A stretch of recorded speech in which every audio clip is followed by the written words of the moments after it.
الحمدللہ ہم سب ایک بہت ہی بابرکت عظیم مہینے میں ہیں۔ یہ مہینہ روزہ، تراویح، تلاوت قرآن پاک، مغفرت، جہنم سے چھٹکارا، صدقہ و احسان کا مہینہ ہے۔ یہ ایک ایسا مہینہ ہے جس میں جہنم کے دروازے بند کر دیے جاتے ہیں، اجر و ثواب بڑھا دیا جاتا ہے، گناہوں کے معاف کرانے، دعاؤں کے قبول ہونے، درجات کے بلند ہونے کا مہینہ ہے۔ یہ ایک ایسا مہینہ ہے جس میں اللہ تعالیٰ اپنے بندوں کو طرح طرح کے انعامات سے نوازا ہے اور اپنی بے پناہ عطیات سے بہراور کرتا ہے۔ یہ ایک ایسا مہینہ ہے جس میں روزوں کو اللہ تعالیٰ نے اسلام کے رکنوں میں سے ایک رکن قرار دیا ہے۔ نبی کریم صلی اللہ تعالیٰ علیہ وسلم نے اس مہینے کا روزہ رکھا اور لوگوں کو رکھنے کا حکم دیا۔ نبی کریم صلی اللہ تعالیٰ علیہ وسلم نے اپنی امت کو اس بات کی خوشخبری دی کہ جو شخص ایمان و احتساب کے ساتھ اس مہینے کا روزہ رکھے گا، اللہ تعالیٰ اس کے تمام سابقہ گناہوں کو معاف فرما دے گا۔ نیز جو شخص ایمان و احتساب کے ساتھ اس مہینہ کی مبارک راتوں میں قیام کرے گا،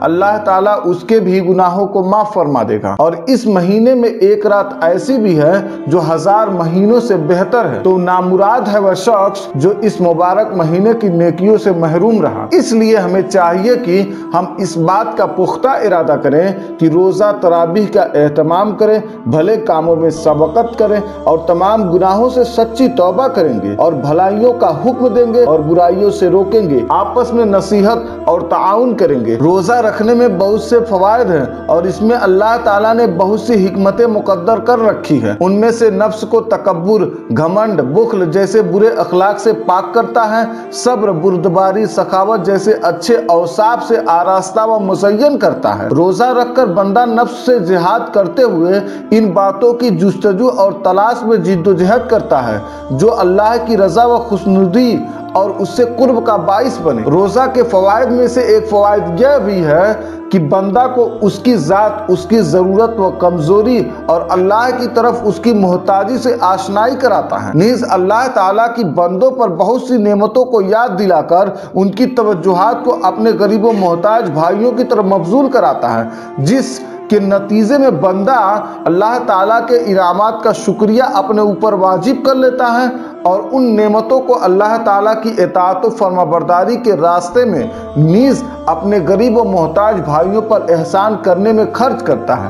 اس ماہ مبارک کے خصوصی انعامات میں سے 5 انعامات الہیہ ایسے ہیں جو کسی دوسری امت کو نہیں دیے گئے، جیسا کہ حضرت ابو ہریرہ رضی اللہ تعالیٰ عنہ سے روایت ہے کہ سرکار دو عالم صلی اللہ تعالیٰ علیہ وسلم ارشاد فرماتے ہیں کہ میری امت کو رمضان شریف کے بارے میں 5 چیزیں مخصوص طور پر دی گئی جو پہلی امت کو نہیں ملی۔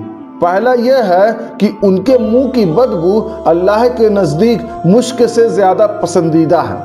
دوسرا یہ ہے کہ ان کے لیے دریا کی مچھلیاں دعا کرتی ہیں اور افطار کے وقت تک دعا کرتی رہتی ہیں۔ تیسرا یہ ہے کہ جنت ان کے لیے ہر روز سجائی جاتی ہے۔ پھر اللہ سبحانہ تعالیٰ فرماتا ہے کہ قریب ہے کہ میرے نیک بندے دنیا کی مشقتیں اپنے اوپر سے پھینک کر تیری طرف آئیں گے۔ چوتھا یہ ہے کہ اس میں شرکت شیاطین کو قید کر دیا جاتا ہے کہ وہ رمضان میں ان برائیوں کی طرف نہیں پہنچ سکتے جن کی طرف غیر رمضان میں پہنچ سکتے ہیں۔ پانچواں یہ ہے کہ رمضان کی آخری رات میں روزہ داروں کے لیے مغفرت کی جاتی ہے۔ صحابہ کرام نے عرض کیا کہ کیا یہ شب مغفرت، شب قدر ہے؟ آپ صلی اللہ تعالیٰ علیہ وسلم نے ارشاد فرمایا کہ کیا تم نہیں دیکھتے کہ مزدور کو کام ختم ہونے کے بعد مزدوری دے دی جاتی ہے؟ نبی کریم صلی اللہ تعالیٰ علیہ وسلم نے اس حدیث پاک میں 5 خصوصیتیں ارشاد فرمائی ہیں جو اس امت کے لیے اللہ سبحانہ تعالیٰ کی طرف سے مخصوص طور پر عطا کی گئی ہیں اور جو پہلی امتوں کے روزے داروں کو مرحمت نہیں ہوئی۔ کاش ہمیں اس نعمت کی قدر ہوتی اور خصوصی عطیات کے حصول کی کوشش کرتے۔ پہلا، منہ کے بو کا مطلب روزہ دار کے منہ کی بو جو بھوک کی وجہ سے ہوتی ہے، معدے کے خالی ہونے کی وجہ سے پیدا ہوتی ہے، وہ اللہ تبارک و تعالیٰ کے نزدیک مشک سے بھی زیادہ پسندیدہ ہے۔ واضح رہے کہ اس سے مسواک کی ممانعت نہیں ہے اور یہ معاملہ محبت پر مبنی ہے۔ جس کو کسی سے محبت اور تعلق ہوتا ہے اس کی بدبو بھی فریفتہ کے کے لیے ہزار خوشبوؤں سے بہتر ہوا کرتی ہے۔ چونکہ روزہ حق سبحانہ تعالیٰ کی محبوب ترین عبادتوں میں سے ایک عبادت ہے، اس وجہ سے ارشاد ہے کہ ہر نیک کام کا بدلہ ملائکہ دیتے ہیں، مگر روزہ کا بدلہ میں خود عطا کرتا ہوں، اس لیے وہ خالص میرے لیے ہے۔ دوسرا یہ کہ مچھلیوں کا استغفار کرنا، دوسری خصوصیت مچھلیوں کے استغفار کرنے کی ہے۔ اس سے مقصود کثرت سے دعا کرنے والوں کا بیان ہے۔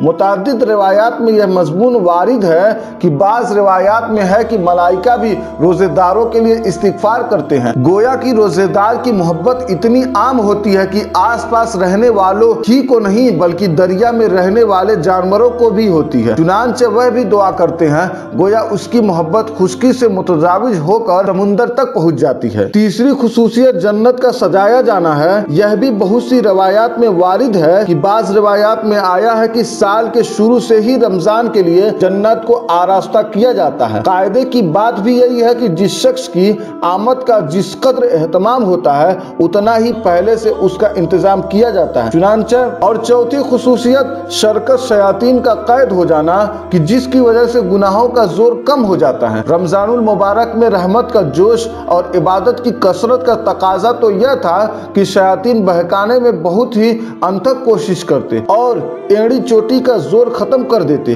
جس کی وجہ سے اس مہینہ میں معاصی اور گناہوں کی اتنی کثرت ہو جاتی جو حد سے زیادہ ہو جاتی۔ لیکن باوجود اس کے کہ مشاہدہ یہ ہے کہ مجموعی طور پر گناہوں میں بہت کمی ہوئی۔ کتنے شرابی ایسے ہیں کہ رمضان کی خصوصیت کی وجہ سے اس میں شراب نہیں پیتے، اور اسی طرح اور گناہوں میں بھی کھلی کمی ہو جاتی ہے۔ اور پانچویں خصوصیت یہ ہے کہ رمضان کی آخری رات میں سب روزہ داروں کی مغفرت کر دی جاتی ہے۔ چونکہ رمضان کی راتوں میں شب قدر سب سے افضل رات ہے، اس لیے صحابہ کرام رضوان اللہ تعالی علیہم اجمعین نے خیال فرمایا کہ اتنی بڑی فضیلت اسی رات کو ہو سکتی ہے، مگر حضور صلی اللہ تعالی علیہ وسلم نے اس کے فضائل مستقبل علیحدہ چیز ہے۔ یہ انعام تو ختم رمضان کا ہے۔